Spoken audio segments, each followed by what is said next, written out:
Hello, I'm Femi OK and you're in the stream. Today, deadly violence and ongoing protests in the occupied Palestinian territories and Israel. What's behind the growing unrest and where is it headed? 3 young Palestinians from Jerusalem, Ramallah and the Gaza Strip join us to share their thoughts.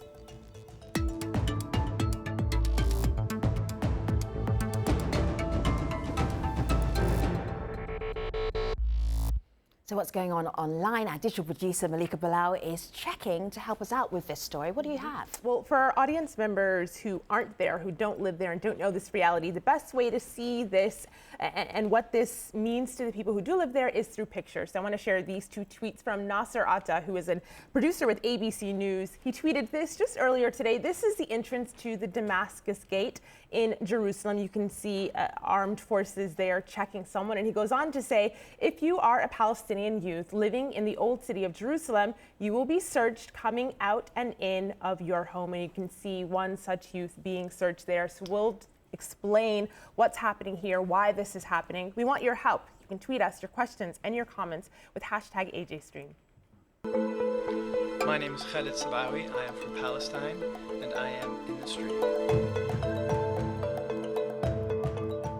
In the last 3 weeks, 45 Palestinians have been killed and more than 2,000 injured in clashes with Israeli forces in the occupied Palestinian territories and Israel. 9 Israelis have also been killed in knife and gun attacks. The violence has been triggered in part by heavy restrictions on Muslims' access to the al-aqsa mosque compound, one of Islam's holiest sites. Since the end of August, Muslims have reported that they've been barred from entering the mosque compound between the hours of 7 a.m. and 11 a.m. Right-wing Israeli groups have been allowed to tour the compound instead, defying a 1967 agreement prohibiting non-Muslims from entering the holy site. Frustration is also mounting because illegal settlements continue to be built across the West Bank and as the violence committed by settlers remains unchecked. Young Palestinians who've been protesting for weeks say their leadership has failed them as well, and the time has come to shake up the status quo. To help us better understand what's happening on the ground, we're joined by Budur Hassan, a freelance journalist and activist living in Jerusalem. Mariam Barghouti is a blogger and activist living in Ramallah. Farah Baker lives in the Gaza Strip.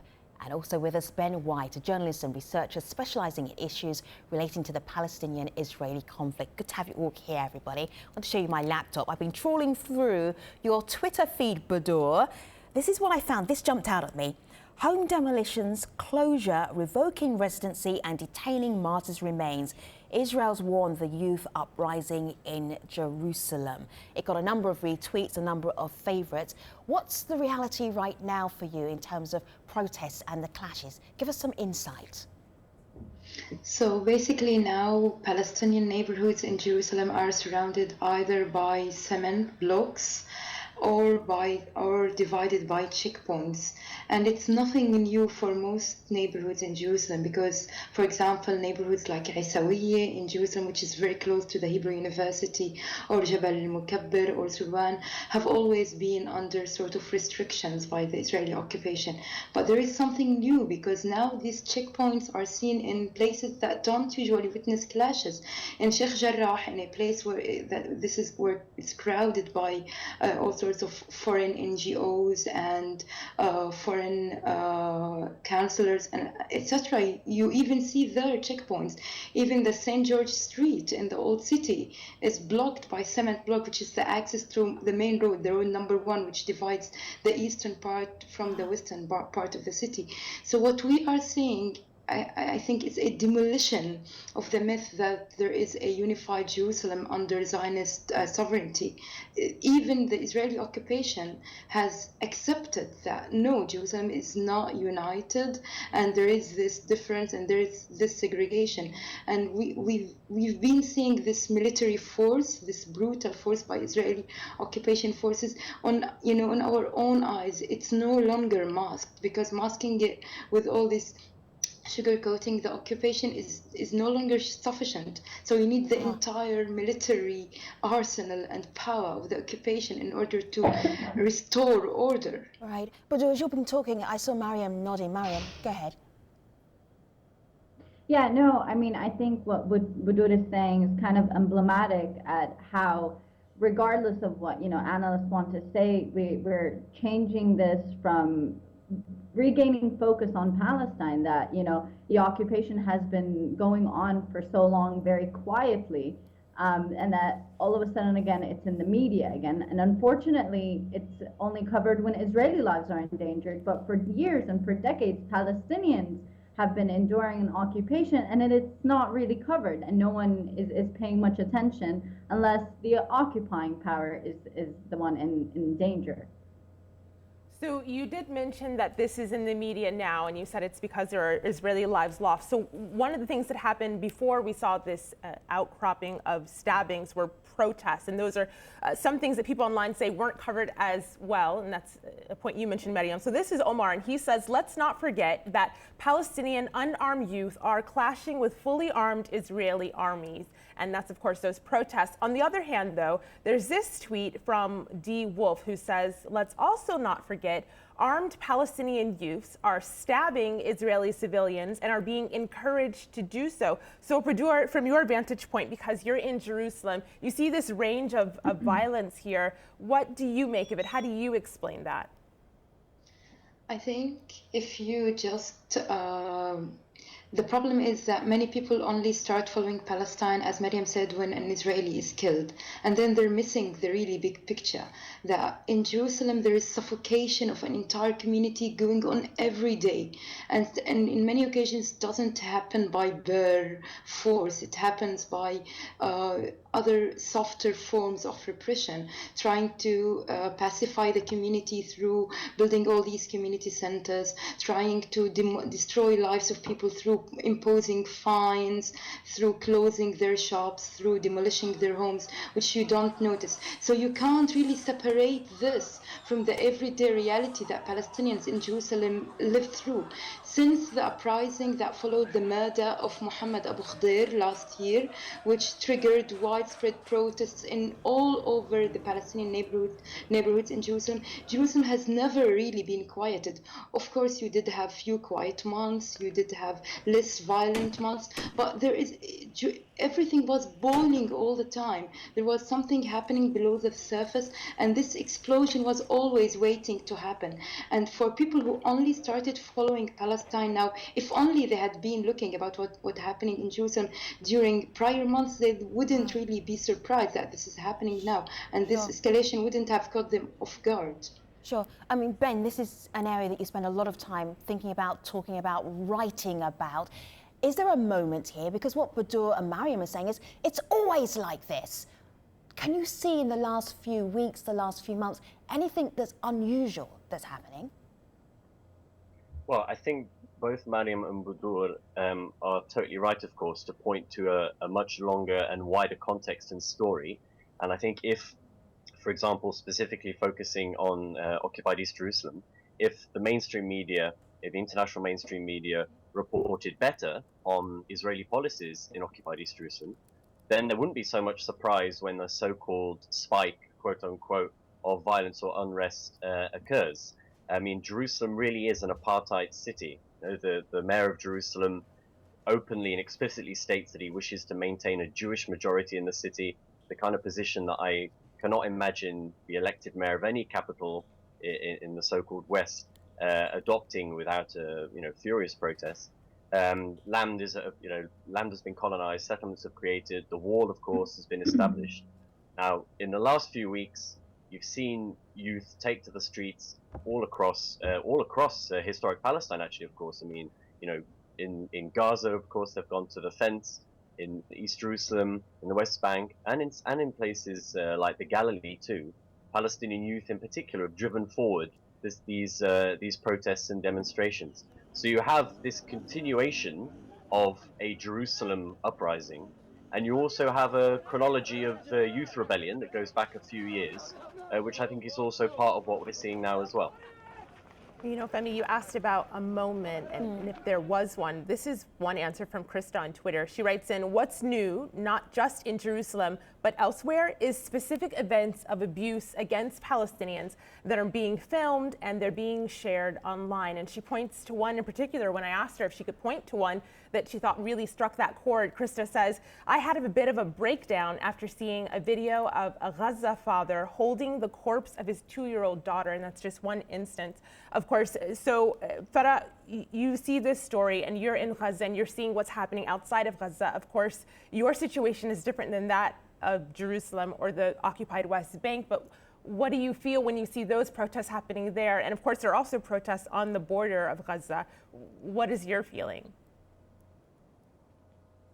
I actually hope that I could help more, because what Palestinians in Jerusalem, West Bank, and 48 Palestine suffering from, which is Israeli occupation, is the same what we suffer from, but in different shapes.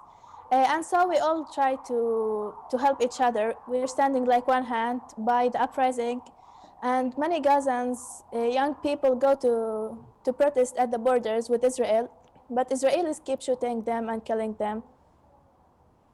Let me show you one of Farah's tweets. You may remember Farah from the Gaza conflict. Farah was the teen who was actually tweeting about her experience every night and saying, I hope I wake up tomorrow morning. And you, Farah, an amazing amount of followers just from you just tweeting your everyday life. Had a look at your tweets just in the last few days or so. So this one is from October the 18th. And you say, breaking, Israeli F-16s over Gaza now. How's daily life for you right now in Gaza? Farah? Daily life is so hard because we suffer from power and water cut, and of course of the siege. For me as a teenager, I dream of being able to travel to anywhere else in the world whenever I want, without thinking about will I get the permission or not. And I hope that I can order things from Amazon, for example. Right. I dream of being able to live like all the people in the world, feeling safe and not afraid of living through fourth war. And of course, I listen to F-16s every night, and so all Gazans are afraid that all the uprising is happening in other parts of Palestine will turn to us in a war. Sure. So Farah, for people who don't know Gaza very well, don't understand why you can't order anything on Amazon, because why?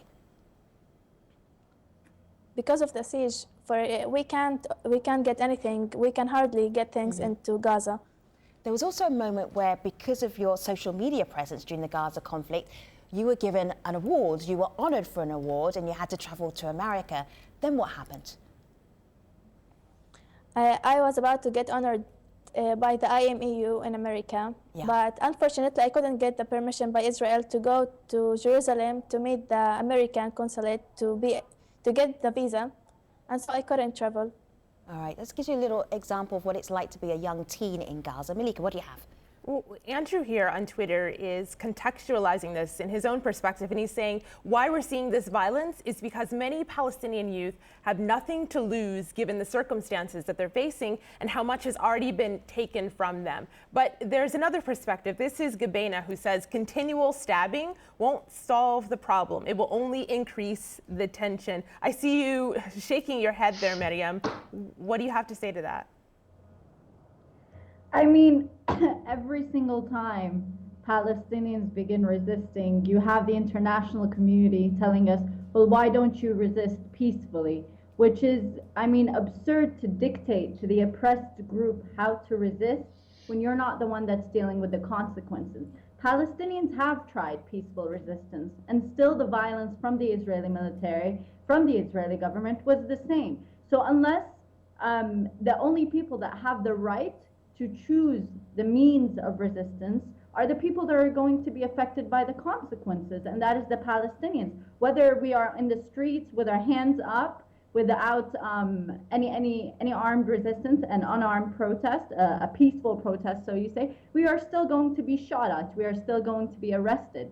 If you do go, and cause an operation, stabbing operation, you're going to be killed on the spot. I mean, Palestinians can get charged up to 20 years for throwing a stone when the Israeli when Israeli soldiers have killed people like Mustafa Tamimi and Nabi Saleh, and still the soldier roams freely. Just half an hour ago, settlers killed 2 Palestinians in Hebron, and they were still shooting live ammunition. So I think it's not fair, and it's not okay for people to dictate to Palestinians how to resist, especially when they seem to neglect when there is peaceful resistance. When you have movements like the BDS movement, which gained no support from governments across the globe. So I think we need to contextualize the reaction of the international community throughout, Palestinian resistance history, and to contextualize that at the end of the day, it is the Palestinians that are going to be dealing with the consequences. Ben, go ahead. It's not. Yeah, just. Budo, we'll come to you immediately after Ben. Yeah. Ben, go ahead.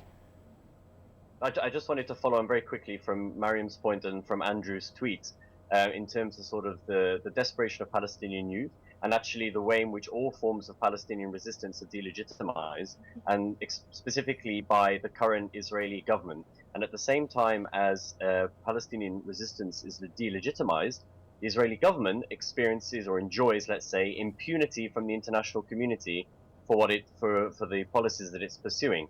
I mean, it's not just Netanyahu, although he often gets the headlines. The entire Israeli cabinet is full of ministers who explicitly reject the idea of Palestinian statehood, who routinely sort of racially incite against Palestinians. And of course, aside from the rhetoric on the ground, the colonization of Palestine continues long before the current focus on the recent violence. Palestinians are shot with live ammunition. This is well-documented facts. The tools that Israel are using now in terms of trying to repress the Palestinian revolt, like punitive house demolitions, checkpoints, the use of live ammunition and rubber-coated metal bullets, all these things are violations of international law. They're a crime against humanity and abuse of Palestinian human rights. But at the same time, the British government, the US government, the EU, Israel's key allies, basically protect Israel from genuine accountability for these atrocities. Budo, what were you going to add? Well, I think it infuriates me when people say that Palestinians who are resisting have nothing to lose. It's completely and utterly wrong. I've been privileged enough to meet families of martyrs who have lost their lives in the last month and over the last few years.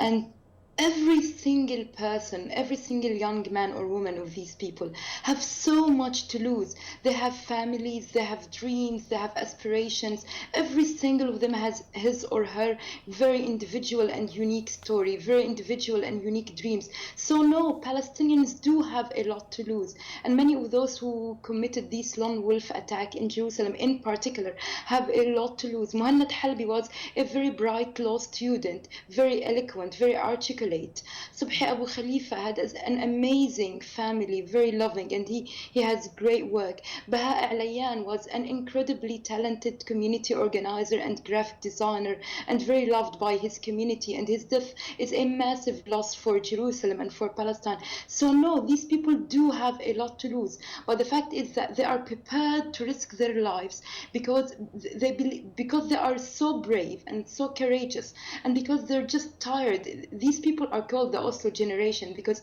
many of them were born even after Oslo, born during the 90s. And these people are fed up with Oslo, they are fed up with the occupation, they are fed up with the negotiations that have led them to nowhere. They are fed up with this corrupt leadership, and they are fed up with people telling them to stay at their homes, to not do anything. They are even fed up with the patriarchal authority that tries to restrict them. So no, these people do have a lot to lose, but they are so brave that they can risk all their lives and everything and all their dreams in order to sacrifice for the cause, and they are changing. And it's not true that these attacks are not doing anything. The fact is that the very fact that Israel has been forced to divide what it calls its capital, its united capital. The very fact that soldiers are caged behind checkpoints, that they are scared, that this balance of threat has been created. And it wasn't created by rockets and missiles. It was created by brave youth who risked their lives. And it also wasn't created by negotiations. What changed this equation is that you have youth all around historic Palestine, in the Jalil, in Haifa. Can I just ask you something? Is there a plan? Is there a plan for the protests? I hear your frustration, I hear your pain, But is there a plan? Do you think, okay, I know why people are out protesting because this is what they're going to achieve? These rebellions are mainly spontaneous, but I do believe that with time, as this evolves into a social movement, this uprising will be able to produce its own leaders, and its leaders must be the youth, not the corrupt and the old authorities. But I do also simultaneously believe that authorities, be it Israeli occupation or even the Palestinian Authority and the traditional kind of hierarchical powers, will do all that they can in order to crush these growing I'm just going to leadership. open up the conversation a little bit more. Some people watching would like to be in the conversation too. Malika. Well, it's interesting, but Badur said that she predicts that a youth leader will arise out of this protest movement. Riaz here on Twitter says something similar, that Palestinian leadership right now is a major setback for the voice of Palestinian youth and their desire for freedom. So, Maryam, you see here, and Riaz is not the only person who says this, that basically people are angry at their leaders and they're looking for something else. Do you sense that? One thing that really struck me between the youth that demonstrate is, you speak to them and they all have something to say. One thing that really resonates with me is the fact that one of the youth said, if you think that this is us just expressing our anger towards Israel, then you are mistaken. This is as much against the Palestinian Authority and their failure as it is against Israel. It's against this entire system.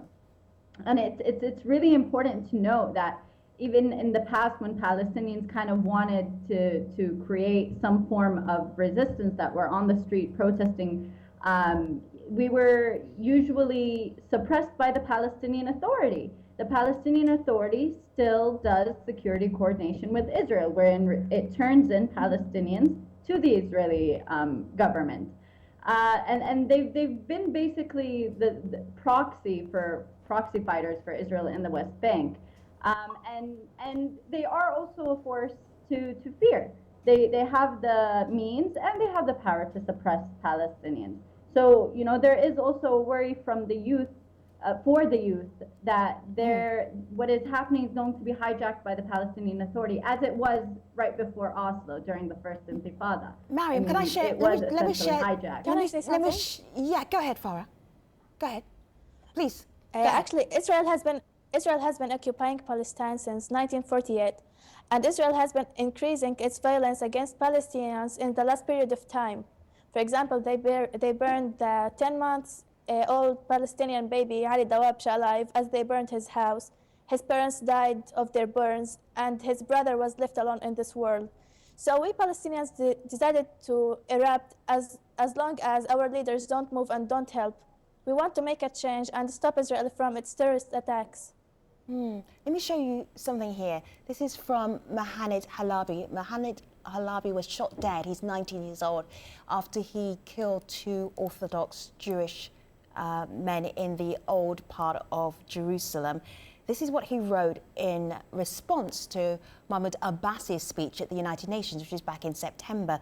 So on his Facebook, he wrote, "Nice speech, Mr. President, but we do not recognize East and West Jerusalem. We know only that Jerusalem is one, undivided, and that every part of it is holy. Excuse me, Mr. President, but what is happening to the women of al-aqsa and to al-aqsa itself will not be stopped by peaceful measures. We were not raised to be humiliated." And then he went out and killed 2 Jewish people. So Ben, I know you said that if you pay attention to what's happening in the Palestinian occupied territories and in Jerusalem, this will not be a surprise. Next time we see a story hit the news from this part of the world, what should we be thinking? How do we understand it better? Well, just before I turn to that, one quick extra point that's we've got a minute, following Ben. on from the So discussion use your minute well. Okay. Yeah, we're at the end of the show. Go ahead. Just to say that, the events right now are really also a slap in the face to Mahmoud Abbas and the Palestinian Authority leadership, who have pursued a diplomatic strategy and have thrown their lot in with an international peace process that has just protected Israeli colonization. All right. But just to refer specifically to your question very quickly, what people should be looking at is the broader context. There is a de facto one state at the moment where Israel segregates, discriminates, and implements an apartheid system And it should not be a surprise when Palestinians living Ben under White that is a system journalist and choose to revolt. activist and researcher. We also have Farah Baker, Mariam Barghouti and Budur Hassan. They're coming to the post show at stream.aljazeera.com. Thanks for watching. Hope to see you there.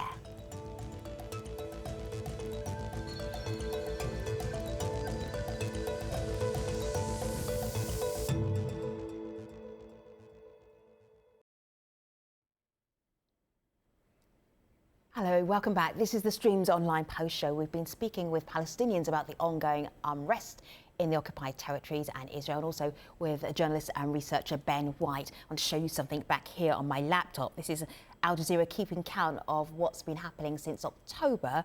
And you've got 45 Palestinian deaths. I can't get them all on the line. They're going off the page here. And then we have 9 Israeli deaths. Do you think this is what has focused the world's attention back on the Palestinian-Israeli crisis, Ben? Does it always have to be violence that kind of draws us back into the story? Well, as was pointed out earlier on by the Palestinian guest here today, Palestinians are killed routinely and week in, week out by Israeli occupation forces. I mean, the death toll that you just highlighted is typical of the asymmetry of a colonial dynamic, a situation where you have a state backed by the West with a powerful army that is trying to suppress a colonized, occupied population. And I think what has sort of brought the focus back now, aside from the fatalities, is this are the scenes actually of mass protests and demonstrations by Palestinians, particularly youth, across the occupied Palestinian territories, on a scale that perhaps replicates what was seen last summer, but certainly hasn't been seen for some months. Well, Budur, I want to shift to you now because I want to touch on a point that you brought up a little earlier, and then someone in our community is bringing it up again. So this is Andrew via Twitter, and he says, I suspect that at the moment, most of this Palestinian response is not very organized. So the protests we're seeing are not organized now, he says, but in time it will become more organized. But what he goes on to say is that in the longer term, I suspect outbreaks like this may make the PA even more irrelevant than it already is. And of course, those are his words. But Budur, you were talking about a new leader potentially coming from these protests because of anger at the Palestinian Authority and Palestinian leaders from people.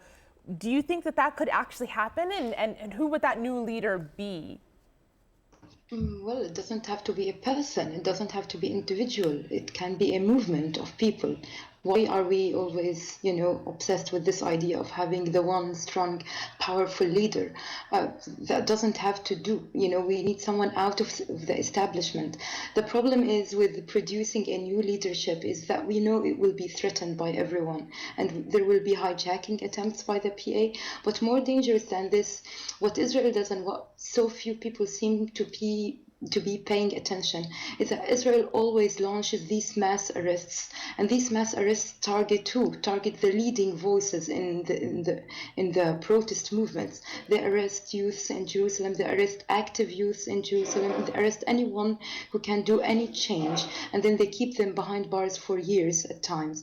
And then this is how you neutralize a movement. This is how you crush a movement, not just by killing but also by arrest. So this is my main fear. My main fear is that all those who can potentially lead the upcoming surge, the upcoming movement that we will definitely have, even if this current uprising is crushed or quelled, it's sure that we will have next year another uprising and another uprising and another uprising. This accumulation, this culmination will always continue to take place. And the question is, how much can we learn from previous mistakes, and how much can we build and together organize on the grassroots level? I love that question because that's really insightful. How much can you learn from past mistakes? Well, we have fallen in so many traps so many times before. Every time something happens and it's quelled, we go back to to the first question is we feel that we have sacrificed for nothing, that all these sacrifices go for nothing, and that we feel betrayed by everyone, by ourselves. I think it's important to understand that this is a very long road and a very, very long battle, and this is just one stage of it. And it's important not to lose hope quickly, not to be disillusioned quickly by everything that happens, and to just be convinced that this accumulation is going to create a brick in this Israeli war. And the question is, how many bricks can we create, and how many new voices? Like you are seeing new people who are joining this movement. You are seeing Muhammad Halabi is emblematic of a generation. He's not just himself. He's the son of a generation. This generation is called the Facebook generation, the generation of the selfies. And suddenly, this generation believes that no, it doesn't just care about joking on Facebook and taking selfies. It can do something. The more prominent activists and the more prominent NGO employees have never managed to do. See, Budur, this helps us understand better some of the things that we've been seeing in terms of the motivation. Let's take the young man that I was talking about a little bit earlier, who died. He's 19 and he died. How do you help us understand what it is like to actually do something that's going to get you killed, that's so dangerous, but you can't take it anymore? Can you help us understand that better? I think I'm too cowardly to think like that. I think these people are just unbelievably brave. I can't, I don't think I can't even imagine how difficult is it to decide this, especially when you have such a successful life behind you, especially when you have so many friends and so many. But I do believe, like, if you ask about Muhammad, he lost one of his very best friends. He saw what happened to ABED al HASHLAMOUN. He saw what happened in Jerusalem, and he saw the failure, the complete and utter failure of the PA to do anything. And he just decided to take matters into his own hands. I can only be just awestruck by their courage. I just can't imagine it, because I don't have I don't have even the slightest of their courage and and it's not that they are irrational, dear. They are very rational. It's just that for life does. It's just amazing how much they can risk their lives and do that, especially when they have so much to lose. But they still feel like there is a noble cause that worth sacrificing for. Mariam, I want to show you a picture after you heard Budur's words, and of course Budur is in Jerusalem and you are in Ramallah, so I know that those realities are different, but this is a picture of Jerusalem. This is Israeli security guard, standing guard as a worker installs a metal detector in the Muslim quarter of Jerusalem's old city. And so from your vantage point in Ramallah, which is a territory that is different, of course, than Jerusalem, but from there, when we see things like this happen, is the inevitable response a crackdown that's even harsher than last time from Israelis? And as you see here, metal detectors going up, of course, increased presence of security forces. What do you expect to happen next? Are people bracing themselves? I mean, I don't know whether they're bracing themselves or not, but there's a huge shift in Palestinian political consciousness. I mean, even the people I speak to that were against demonstrations, that were against being on the streets, are like, well, yes, maybe we don't see it as the root, but at the same time, we will not criticize that these people are risking their lives. And it's not just disenchantment with the Palestinian Authority, it's disenchantment with all political factions. These lone wolves that are acting and carrying out these operations are highlighting the failure of all political factions, not just, the Palestinian Authority. These factions were supposed to be working towards the national cause, and they didn't. And so it's emblematic of their failure as well. In terms of what's going to happen next, I think, I'm just worried about falling into a sense of despair. We've seen it, with happen from when Yitzhak Rabin, former minister in Israel, ordered the breaking the bones policy during the Intifada. And he didn't want to kill Palestinians. He wanted to break the will of Palestinians, which is what you see Israel doing now with the collective punishment in terms of home demolitions. It's punishment on the entire populations to suppress any resistance or any inch of hope that Palestinians have to break away from their inferiority complex, to stop seeing Israel as this unbreakable monster, but to be empowered and to have some sort of hope that we can control our fate, that we can do something. Mariam Barghouti, Budur Hassan, Farah Baker and Ben White, thank you very much for helping us understand often the headlines that we're seeing, and even here on Al Jazeera, and taking us behind them and giving us some real insight and unpacking the crisis that's happening right now. Thank you very much for being part of the programme. Take care, everybody.